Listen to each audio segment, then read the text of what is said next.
Zombies just caused another retailer to close their doors for good as people in the area feel very unsafe. And it's sad to see just how bad fentanyl has affected parts of our country, and it's led some to behave like zombies. San Francisco's Nordstrom flagship store closes on Sunday, but almost every floor looks empty. A once vibrant store, desolate. It's half of a mall that's no longer going to be here. I do think they might change the businesses. Not as many people are going to be coming here. You can already see it. It's unfortunate.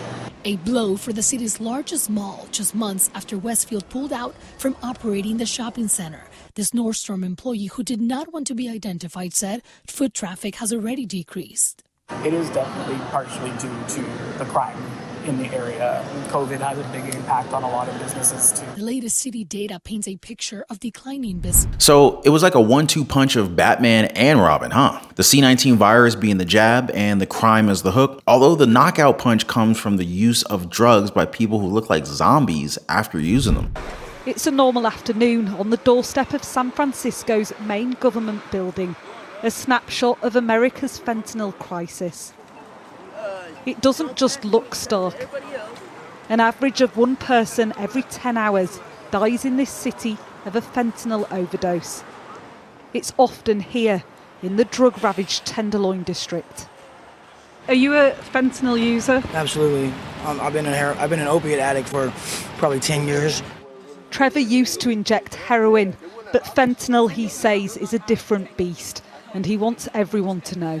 I mean, the fact that this isn't a main issue, I mean, on TV every night is insane to us. I've never seen anything like it. I'll meet regular people, square Joes, on their way to work, and they'll stop, hang out with me, try this drug for the first time, and then leave their life. Literally, not leave. From that moment on, they're just out here with us. Is that what fentanyl does? To some people, it's insane. I've never seen anything like it. No one has. What's it doing to the streets? Man, I mean, it's turning everybody into, a crazy, violent drug addict. So yeah, this is part of the reason why so many businesses are freaking leaving San Francisco, because the people that turned into fentanyl zombies because they just got instantly addicted to it. And you gotta wonder, why aren't we hearing more about this from mainstream media? Why are they trying to keep this under wraps? Do you think it's because they want to avoid talking about drugs? Or is it because it makes local governments look stupid? You want to hear something else stupid? But wait, before we get to that, consider subscribing to the channel and also drop a like for the video. It totally helps out with the algorithm. Appreciate you guys. But yeah, so back to the incompetent talk, right? Were you aware that checks were being provided to fire victims in Hawaii? I mean, it sounds like a good idea, right? Up until you hear the amount, right? You see, the current Biden administration decided to provide the people there with $700 checks. Wow. My parents received a check for $700, which was a slap in the face. This $700 was given by the government, and I feel like it's not enough. Living in Hawaii, you spend groceries, you know, everything is so expensive. Groceries can be as much as $700 just for one grocery run, and it's not enough. And right now, the Maui community is helping the Maui community, and it's really affected me because where's the president? He decides to come here this week, to come here next week. I mean, where aren't we Americans too? We're part of the United States, but why are we getting put in the back pocket? Why are we being ignored?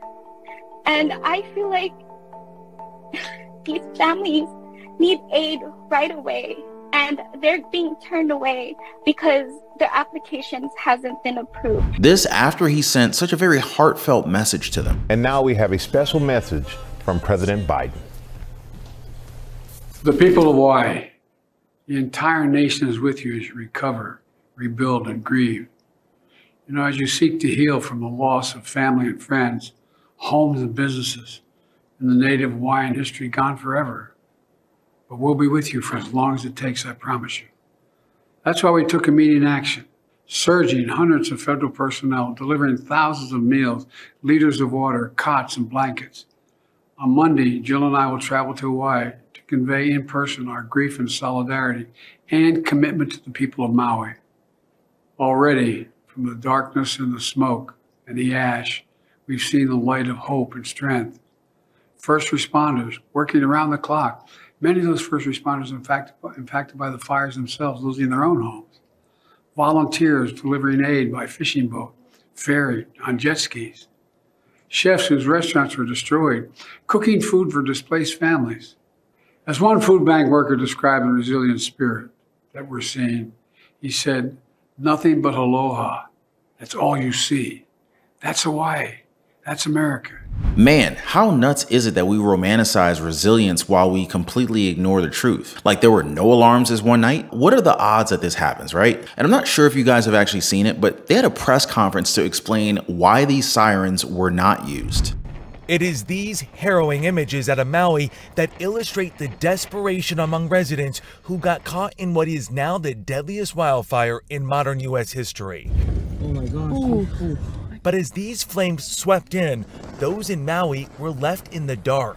There was no siren, nothing. It was fight or flight with no warning whatsoever. And it spread in the matter of minutes. 80 outdoor sirens on Hawaii's second largest island sat silent as people fled for their lives. And with mounting concerns of why none of them went off, we asked Herman Andaya, the head of Maui's emergency management agency, about his own qualifications. According to Maui Now, prior to taking the job, he had no background in disaster response. Do you regret your decision, and have you considered handing over the reins to somebody with more experience? To say that I am not qualified, I think is incorrect. I went through a very arduous process, and I was vetted, had to take a civil service exam. I was interviewed by seasoned emergency managers, and they all deemed me qualified. In fact, I was selected.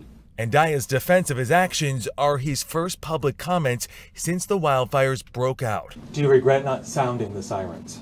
I do not. And the reason why... So many people said they could have been saved if they had time to escape.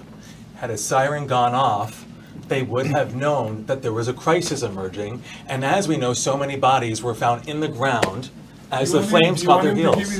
It's all about excuses now, huh? And like, how much have we spent overseas? I mean, we spent billions of dollars this year alone, right? Somewhere close to that number at least. But if we're talking about our own people that voted you in and probably pays for your wages, a simple $700 check will do? Seriously? People lost everything. Isn't that just crazy to think of? I mean, this just makes you wonder if an emergency in your state or city will yield similar results. Like, will they just talk us through the TV and say something about, helping us when in fact, we're not really getting as much? But you know what? I'm gonna leave the judgment for you guys. Do you think that things have become worse for the United States as a society? And does it feel as if we're the foreigners in our own country? Make sure to drop a comment down below. And before I go, I just want to thank you guys so much for spending some time with me today. Appreciate you guys hanging out, and I'm gonna catch you on the next one.